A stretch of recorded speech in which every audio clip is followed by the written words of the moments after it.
Data inflasi Amerika ternyata rilis dengan angka 2,4% dan itu berarti lebih tinggi daripada ekspektasi. Tapi kenapa dolar justru melempem?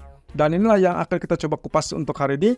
Karena satu sisi ada data klaim pengangguran yang cukup membantu, dan juga sepertinya kabar geopolitik belum akan hilang begitu saja, tapi at least sedikit rendah. Nah, ini dia ulasannya. So, data tadi malam kita sudah melihat data-data yang ada, angka-angka inflasi yang ada, ternyata semua hijau dan semua berada di atas ekspektasi. Sebagai contoh, core CPI dengan basis bulanan 0,3%, lebih kuat daripada ekspektasi 0,2%.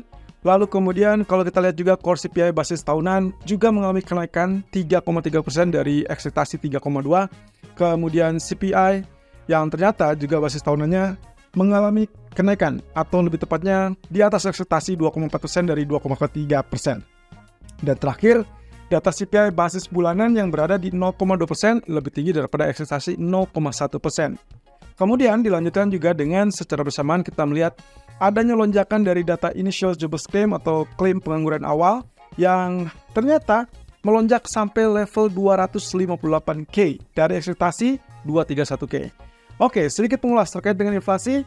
Kenapa inflasinya kita simpulkan bahwa dia memang tinggi, tapi kalau misalkan Anda perhatikan, compare dengan previous atau data bulan sebelumnya, rata-rata itu adalah unchanged, terutama untuk basis bulanan. Kita lihat di situ core CPI basis bulanan ataupun inflasi utama basis bulanan angkanya mirip ataupun sama dengan data bulan sebelumnya. Artinya tidak banyak perubahan di situ. Dan yang paling mencolok sebetulnya kita bicara tentang data core CPI basis tahunan yang ada di 3,3%. Jelas ini naik 1 poin persentase dari 3,2% bulan sebelumnya menjadi 3,3%. Oke, catatannya adalah hanya satu-satunya yang naik adalah core CPI. Bagaimana dengan CPI utama basis tahunan? Ternyata 2,4% itu kita kategorikan turun sebetulnya dari periode sebelumnya atau bulan sebelumnya yang ada di 2,5%. Jadi itulah sebabnya kenapa kalau kita lihat dari reaksi market, sebetulnya reaksinya tidak terlalu wow ataupun tidak terlalu signifikan. Dan termasuk juga terbantu dengan data klaim pengangguran yang terjadi lonjakan. Kalau Anda ingat, skenario kemarin saya cantumkan seperti demikian. Ada 5 skenario dan ternyata hasilnya adalah 2,4% dari basis tahunan yang kita ekspektasikan 2,3%. Apa yang terjadi? Betul. Itulah poin pertama atau skenario pertama, di mana hasilnya adalah kalau memang ternyata di atas ekspektasi yang jelas adalah dolar mengalami penguatan, tapi penguatannya juga tidak terlalu besar alias tidak terlalu luas. Dan itu pula yang kita cerminkan ataupun dicatat dalam skenario tersebut bahwa penguatannya kemungkinan akan relatif terbatas.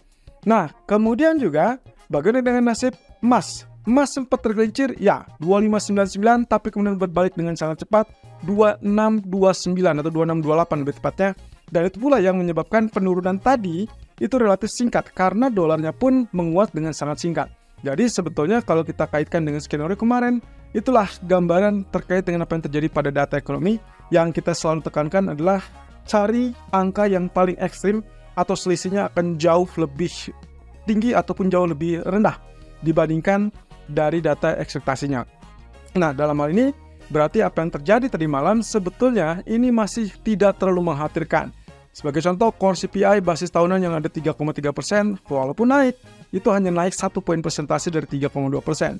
Sementara untuk inflasi utama, dibilang lebih tinggi dari ekspektasi, tapi ternyata turun dari 2,5, dan itu pun turunnya 0,1%. Jadi dari 2,5 menjadi 2,4. Walaupun misalkan kita anggap dari selisih terhadap ekspektasi, itu pun angkanya tingginya ataupun kenaikannya tidak terlalu besar, dan itu hanya selisih 0,1%.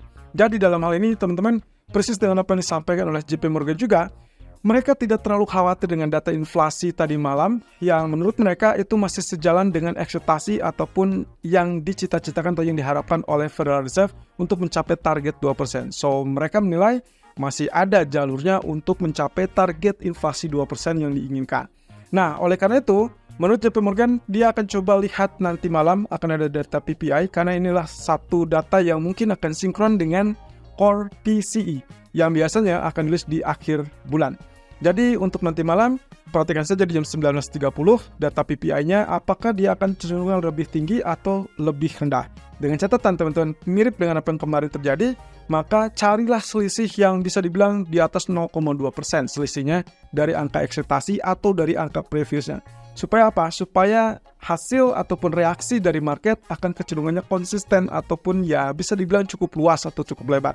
Kalau kejadiannya kayak tadi malam, hanya selisih 0,1%, ya jangan harapkan ada range yang terlalu volatile ataupun terlalu lebar, dan kemudian fokuslah dengan apa yang akan terjadi berikutnya, bukan tertegun ataupun terfokus utama kepada datanya saja.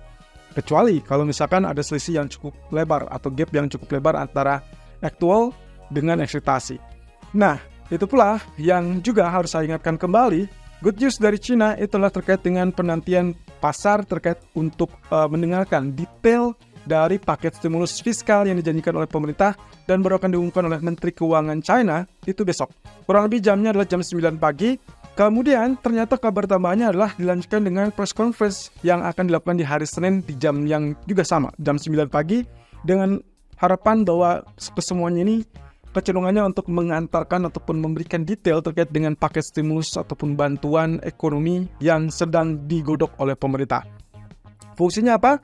Fungsinya untuk mengimbangi apa yang sudah dilakukan, apa yang sudah diputuskan dari sisi moneter yang dilakukan oleh Bank Sentral tentunya. Nah, seperti kita ketahui bersama, PBOC kemarin juga memberikan stimulus secara tidak langsung. Inilah untuk menstabilkan yang terjadi pada pasar modal ataupun pasar kita sebut saja pasar ekuitas dari Hong Kong ataupun bahkan dari China. Jadi saya tidak akan kaget kalau misalkan di hari Senin kita akan melihat Hang Seng dibuka dengan gap up. Nah, tapi juga catatannya adalah perhatikan juga dengan apa yang terjadi pada Wall Street. Saya rasa dengan ekspektasi bahwa mereka juga mengharapkan ada stimulus dan kebangkitan ekonomi dari China, otomatis Wall Street pun harusnya masih akan tetap naik. Sehingga di hari Senin, mungkin bukan hanya Hang Seng, tapi juga Dow Jones, Nasdaq, ataupun S&P 500 bisa saja terjadi kenaikan. Satu sisi, nanti kita akan coba bahas tentang Hang Seng, karena ada hal yang cukup menarik di situ, dan juga kaitannya dengan efek akhir bulan, awal bulan, atau bahkan sampai Chinese New Year's tahun depan. Tapi itu akan kita bahas di live streaming nanti sore. Nah, untuk data ekonomi hari ini, ternyata tadi siang kita sudah dapatkan data GDP Inggris 0,2% sesuai ekspektasi, berarti itulah positif atau naik dibandingkan previousnya atau bulan sebelumnya atau periode sebelumnya yang hanya bercokol di 0%. Artinya seharusnya ekonomi Inggrisnya relatif cukup bagus lah daripada kita sebut sebagai perlambatan. Memang melambat, tapi melambatnya tidak terlalu mengkhawatirkan. Kurang lebih seperti itu, karena angkanya relatif mulai kenaikan. Tapi apakah disebut bagus banget? Enggak juga, gitu ya. Jadi ini masih ada faktor tekanan yang bisa dipertimbangkan untuk Bank of England di pertemuan berikutnya.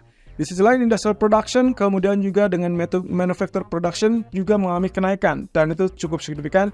Salah satulah yang membuat kenapa pound sterling hari ini atau siang ini kecenderungannya adalah mengalami kenaikan. Kita juga akan melihat dari sisi grafisnya, apakah itu akan mendorong untuk kenaikan lebih tinggi apa tidak, dan bagaimana dengan skenario head and shoulder yang kita nantikan di grafik daily, apakah itu akan terwujud. Artinya kalau terwujud pun masih tetap harus menunggu right shoulder-nya yang belum terbentuk. Nah, itu pula yang akan kita bahas nanti sore. Sementara untuk nanti malam, kita akan lihat dari data PPI seperti yang disampaikan oleh JP Morgan tadi, bahwasanya data ini akan memberikan kisi-kisi lah untuk data PCE yang biasa dirilis di akhir bulan Oktober. Nah, kemudian data PPI ini ternyata akan melihat angkanya relatif lebih rendah, 0,1% dari 0,2%, sementara untuk core PPI-nya itu dari 0,3 menjadi 0,2%. Ingat, data yang lebih lemah itu berarti mendorong ekspektasi pemangkasan suku bunga Fed di bulan November. Walaupun kalau kita lihat dari sebelumnya, kita sudah ada tanda-tanda bahwa mungkin saja menurut Raphael Bostic, salah satu pejabat Fed, mereka menilai mungkin ada kemungkinan di bulan November akan ditunda penurunannya, jadi langsung loncat ke Desember. Tapi mayoritas dari pejabat Fed masih menilai cukup layak untuk melakukan pemangkasan lanjutan di bulan November dan juga bulan Desember. So, kita tinggal tunggu data yang relatif lebih lemah, atau lebih tepatnya tidak terlalu mengkhawatirkan. Nah, sementara Michigan Consumer Sentiment seperti biasa di pertengahan malam ataupun di malam harinya, kita lihat di sini angkanya 75,0 dari 74,4. Terjadi kenaikan sedikit. Saya rasa saya tidak akan terlalu berharap angka ini akan mencuat di atas 80. Tapi kalaupun ini terjadi, berarti di pertengahan malam atau menjelang sampai ke penutupan bisa saja emas terkoreksi. Tapi karena base-nya adalah kita akan menunggu atau lebih tepatnya mengharapkan terkait dengan detail stimulus yang akan diumumkan oleh China besok, maka penurunan apapun baik itu di pasar saham ataupun di emas nanti malam kemungkinan akan berakhir dengan rebound dan itu akan sangat bagus. Jadi artinya dip ataupun correction ataupun weakness itulah kesempatan untuk kita melakukan atau mengincar zona buy. Nah, terkait dengan grafik tentunya kita akan bahas secara keseluruhan baik itu tentang emasnya ataupun saham dan termasuk juga USD Japanese Yen. Well, finally kita akan lihat untuk minggu depan saya coba intip sedikit terkait dengan data apa yang akan menjadi figur utama ataupun fokus utama. Ada 2 event tentunya selain stimulus dari China, ada pengumuman berikutnya di hari Senin dari China juga dan juga kebijakan suku bunga dari ECB yang diperkirakan akan melakukan pemangkasan 25 basis point. Well, itu sebabnya euro kecenderungannya relatif tertekan ya karena ada tekanan untuk memangkas suku bunga di minggu depan. Nah, secara data ekonomi dari Inggris ada retail sales dan juga dari Amerika juga retail sales yang akan juga dirilis minggu depan. Kemudian ada data CPI ataupun inflasi dari China, Jepang, kemudian dari UK dan juga dari zona Eropa. Dan terakhir tentunya GDP dari China. So, dari semua itu, kalau kita perhatikan yang terbaru adalah kaitannya dengan ekspektasi suku bunga untuk pertemuan berikutnya dari para bank sentral. Di sini yang terdepan adalah ECB dengan 95% diperkirakan akan melakukan cut rate.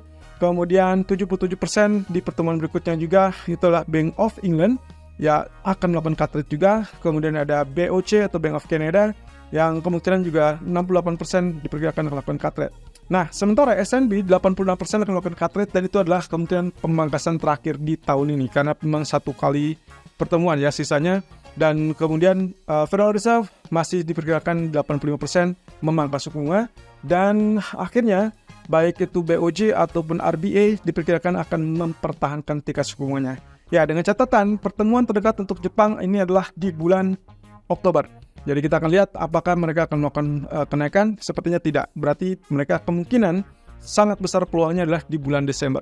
Walaupun dari beberapa pejabat Bank of Japan melihat ada kemungkinan itu baru akan dilakukan di bulan Januari. So, sampai ketemu nanti sore kita akan coba lihat dari beberapa grafik di live streaming.